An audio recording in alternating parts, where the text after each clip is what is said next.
একজন দরবেশ একটি তাল গাছের পাশ দিয়ে হেঁটে যাচ্ছিল, আর সেই তাল গাছের উপরেই বসে একটা কাক কান্না করছিল। এমন সময় কাকের চোখের পানি এসে সেই দরবেশের গালের উপরে পড়ল। তখন সেই দরবেশ কাকটিকে জিজ্ঞেস করলো, কি ব্যাপার, তুমি কান্না করছো কেন? তখন সেই কাক বলল, হুজুর, আমার শরীরের রং কালো বলে কেউ আমাকে ভালোবাসে না, সবাই আমাকে তাড়িয়ে দেয়, ডাস্টবিনের ময়লা খেয়েই আমাকে বেঁচে থাকতে হয়। আমার গায়ের রংটা যদি হাঁসের মতো সাদা হতো তাহলে কতই না ভালো হতো। কাকের এই কথা শুনে দরবেশ বলল, ঠিক আছে, আমি আল্লাহর কাছে দোয়া করে তোমাকে হাঁস বানিয়ে দিব, তবে হাঁস হওয়ার আগে একবার তার সাথে সাক্ষাৎ করে আসো। তো দরবেশের কথা অনুযায়ী সেই কাকটা হাঁসের কাছে গিয়ে বলল, হাঁস ভাই, কি আলিশান জীবন তোমার, কত সুন্দর সাদা ধবধবে গায়ের রং, কত শান্তিতেই না তুমি আছো।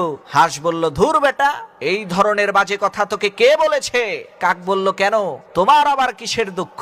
তখন হাঁস বলে উঠল, আরে ভাই, আমার যে গায়ের সাদা রং, এটা কোনো রং হইল? এটা তো মৃত ব্যক্তির কাফনের রং। সুন্দর রং তো টিয়া পাখির।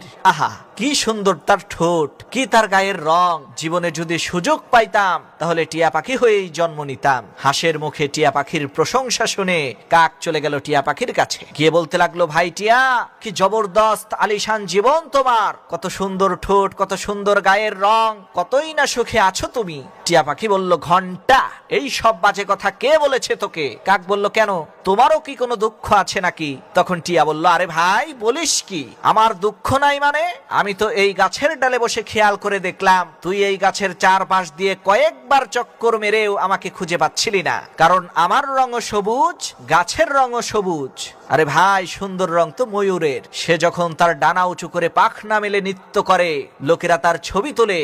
আমার যদি সুযোগ হতো আমি ময়ূর হয়েই জন্ম নিতাম। তো টিয়া পাখির মুখে ময়ূরের প্রশংসা শুনে এইবার কাক ময়ূরের কাছে যেয়ে বলল, ভাই ময়ূর, তোমার চাইতে সুখী মনে হয় আর কেউ নাই। তখন ময়ূর বলল, ধুর বেটা, এই রকমের অশালীন বাজে কথা কে বলেছে তোকে? কাক বলল, কেন, তোমারও কি আবার কোনো দুঃখ আছে নাকি? তখন ময়ূর বলল, আরে ভাই, গতকালকে শিকারীরা আমার মাকে তুলে নিয়ে গেছে, তার পালক খুলে সারা শহরের মধ্যে বিক্রি করা হবে, লোকেরা এই পালকগুলো তাদের ঘরের মধ্যে সাজিয়ে রাখবে। আমার নিজের লাইফেরও 1 মিনিটের কোনো ভরসা নাই, সবচাইতে শান্তির জীবন তো তোর। ময়ূরের এই কথা শুনে কাক বলল, সর্বনাশ, আমার জীবনে আবার শান্তি আসলো কিভাবে? তখন ময়ূর বলল, আরে বেটা, তুই মাটন বিরিয়ানি, চিকেন বিরিয়ানি শুনেছিস, কখনো কি কাউয়া বিরিয়ানি শুনেছিস?